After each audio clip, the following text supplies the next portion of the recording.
សួស្តីប្រិយមិត្តទស្សនិកជនជាទីមេត្រីបាទយប់នេះគូក៏ក្រើកណាស់បងប្អូនបាទមានចំនួន2លីកមកចែកជូនបងប្អូនលេងកំសាន្តទាំងអស់គ្នាផងដែរបងប្អូនបាទយប់នេះគូអ៊ីងក្លីសព្រីមលីកក៏មាន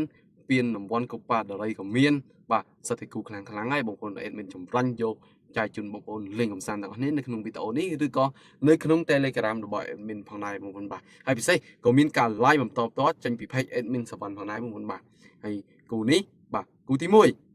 មុននឹងចូលទៅការប្រកួតគូទី1 admin សូមឲ្យបងប្អូនចុចទៅលើ bio TikTok របស់ admin ឬក៏ description នៅលើ Facebook page តែម្ដងបងប្អូនបាទចូលទៅក្នុងក្រុមបងបាទ admin តម្លាក់គូពិសេសចូលទៅក្នុងក្រុមបងបាទតែម្ដងបងប្អូនបាទចង់វិនិយោគជីវិត admin អីតាមដានវីដេអូនេះទាំងគ្នាបាទតោះគូទី1 Wolverhampton ត្រូវប៉ះគ្នាជាមួយនឹងហង្សក្រហម Liverpool គូទី2បាទ Bournemouth ត្រូវប៉ះគ្នាជាមួយនឹង Brentford បាទគូនេះសិតតែក្រៅហើយគូទី3គូពិសេសប្រចាំពានរង្វាន់កូប៉ាដេរីផងដែរបងប្អូនបាទតោះ FC Barcelona ត្រូវប៉ះគ្នាជាមួយនឹង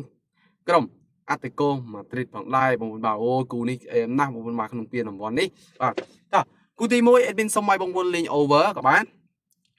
គូទី2ឲ្យលេងទៅខាងហង្សក្រហម Liverpool គូទី3ឲ្យលេងទៅខាង FC Barcelona ព្រោះទឹកដីរបស់ FC Barcelona ផងដែរក្នុងការប្រកួតនៃពានរង្វាន់កូប៉ាដេរីផងដែរបងប្អូនបាទបើនិយាយពីការប្រកួតក្រុមទាំងពីរវិញបាទដូចជាប្រហាក់ប្រហែលគ្នាផងដែរបងប្អូនបាទជើងទី1បាទលទ្ធផល4-0យកឈ្នះទៅលើបាទFC Barcelona បាទរបស់ Atletico Madrid ណាបងប្អូនបាទហើយចាំមើលតើការប្រកួតនៃក្នុងការប្រកួតនៃពានរង្វាន់នេះ FC Barcelona អាចនឹងសងសឹកឬក៏ជំរះបញ្ជីបានប្រមាណគ្រាប់បាទក្នុងការប្រកួតរបស់ជើងទី2នេះផងដែរបងប្អូនបាទតោះកុំភ្លេចវីដេអូជាមួយ admin ទាំងគ្នាអរគុណ